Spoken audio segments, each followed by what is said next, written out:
Saudara-saudari para adorator yang terkasih, dalam Injil Lukas bab 18 ayat 9 sampai 14, Yesus menyampaikan perumpamaan mengenai sikap orang ketika berdoa kepada Allah.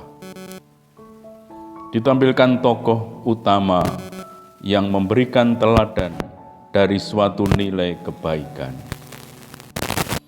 Ketika berdoa, orang Farisi berjumpa dengan Allah secara pribadi. Tuhan Yesus telah mengajarkan agar dalam doa, para muridnya memandang Allah sebagai Bapa yang Maha Kasih. Ia senantiasa memikirkan kebaikan orang yang datang kepadanya dan selalu memperhatikan doa-doa yang mereka sampaikan. Dalam kisah ini, Tuhan Yesus mengajarkan bagaimana dalam doa orang beriman harus memandang diri sendiri, yakni sebagai orang yang berdosa yang mengharapkan belas kasih Allah. Dikisahkan bahwa Yesus berhadapan dengan beberapa orang yang menganggap dirinya benar dan memandang rendah semua orang lain. Tidak disebutkan siapa orang-orang itu, yang jelas mereka memandang semua yang dilakukan dan dikatakannya itu benar. Sebaliknya, mereka memandang perbuatan dan perkataan orang lain serba keliru. Kepada mereka Yesus membentangkan perumpamaan ini untuk mengecam perilaku mereka dan menunjukkan bagaimana orang harus bersikap di hadapan Allah. Seorang Farisi dan seorang pemungut cukai berdoa di bait Allah. Orang Farisi dan pemungut cukai itu ibarat dua kutub yang bertentangan. Orang Farisi mengkritik Yesus karena dekat dengan para pemungut cukai.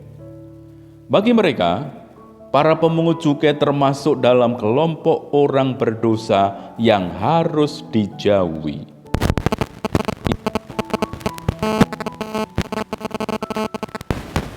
Dengan mereka.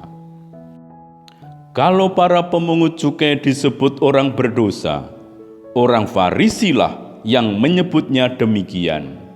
Dan pada saat yang sama itu berarti mereka menyebut diri tidak berdosa atau suci. Para saudara, berkaitan dengan doa orang Farisi yang disampaikan Yesus dalam perumpamaan ini, ada dua hal yang perlu diperhatikan, yakni sikap dan isi doanya. Dalam doanya, orang Farisi itu mengucap syukur kepada Allah karena merasa diri lebih baik daripada semua orang lain. Apa yang sebenarnya ia syukuri? Orang menyampaikan syukur kepada Allah bila ia telah mengalami kebaikan Allah. Orang Farisi ini mengucap syukur kepada Allah, padahal ia tidak mengalami kebaikan Allah dan merasa telah membuat dirinya lebih baik dari orang lain. Ia menyatakan bukan perampok, bukan orang lalim, bukan pezina, dan bukan juga seperti pemungut cukai ini. Ia melaporkan kepada Tuhan kebaikan-kebaikan yang telah dilakukannya untuk membuktikan kepada Tuhan bahwa ia lebih baik daripada orang-orang lain. Pertama, ia berpuasa 2 kali seminggu. Apa yang dilakukan oleh orang Farisi ini jauh melebihi yang ditetapkan dalam Taurat. Karena orang Yahudi hanya diwajibkan berpuasa 1 kali dalam 1 tahun, yakni pada hari raya perdamaian, yaitu hari pertobatan seluruh bangsa. Memang dalam agama Yahudi, puasa juga dianggap sebagai ungkapan penyesalan, tobat, serta kesedihan. Puasa juga dianggap sebagai salah satu bentuk keutamaan untuk mengungkapkan kesalehan seseorang. Jelas bahwa dalam perumpamaan ini, orang Farisi berpuasa bukan sebagai ungkapan tobat, melainkan sebagai ukuran untuk menunjukkan bahwa mereka adalah orang yang saleh. Kedua, ia memberikan persepuluhan dari segala penghasilannya. Hukum Taurat menegaskan bahwa orang Yahudi harus membayar 1/10 dari hasil tanah mereka. Orang Farisi memandang persepuluhan juga sebagai tanda kesalehan. Semakin banyak membayar persepuluhan, mereka merasa semakin saleh. Maka Yesus menyatakan bahwa orang Farisi dalam perumpamaan ini menyatakan bahwa ia telah membayarkan persepuluhan dari segala penghasilannya. Sementara itu, sikap doa si pemungut cukai persis berlawanan dengan sikap orang Farisi. Pemungut cukai berdiri jauh-jauh dari tempat Maha Kudus, jauh dari orang Farisi itu, dan jauh dari orang-orang lain yang juga berdoa di bait Allah. Ia mengakui bahwa ia tidak berharga di hadapan Allah dan merasa diri paling hina di antara sesamanya. Sikap doa yang biasa dilakukan oleh orang Yahudi adalah dengan menengadah dan mengangkat kedua tangan, melihat ke tempat tinggi Allah di surga. Tetapi pemungut cukai itu tidak berani menengadah ke langit. Ia tidak berani memandang Allah karena menyadari bahwa dirinya telah berdosa. Pengakuan akan kerendahannya di hadapan Allah dan kesadaran akan dosanya itu juga diungkapkan dengan memukul dirinya. Isi doanya pun berlawanan dengan isi doa orang Farisi.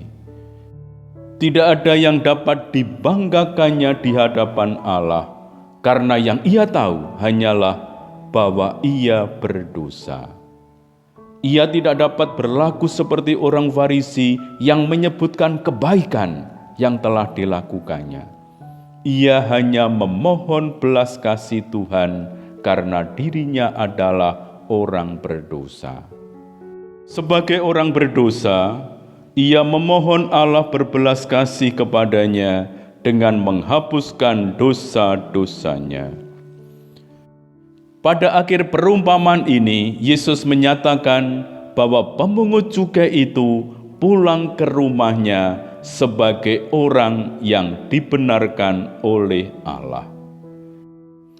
Ia memandang sikap pemungut cukai itu sebagai sikap yang benar.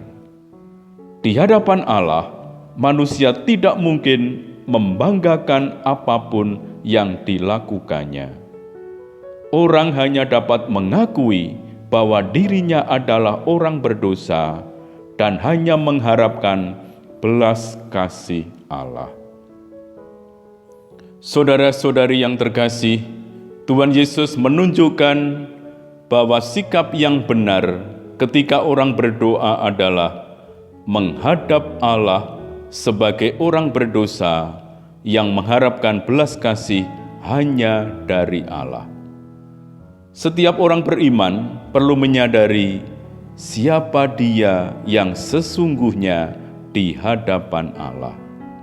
Ia datang kepada Allah apa adanya dan membiarkan Allah melihat segala sesuatu yang ada di dalam dirinya. Ia yakin bahwa tidak ada yang perlu dia sembunyikan dari Allah. Dengan sepenuhnya ia menyadari bahwa hidupnya bergantung pada Allah dan ia pun menyerahkan seluruh dirinya kepada Allah. Karena ia percaya bahwa Allah mengetahui apa yang diperlukannya dan terdorong oleh kasih-Nya, Allah pun akan memberikan yang terbaik bagi dirinya. Tuhan memberkati kita. Amin.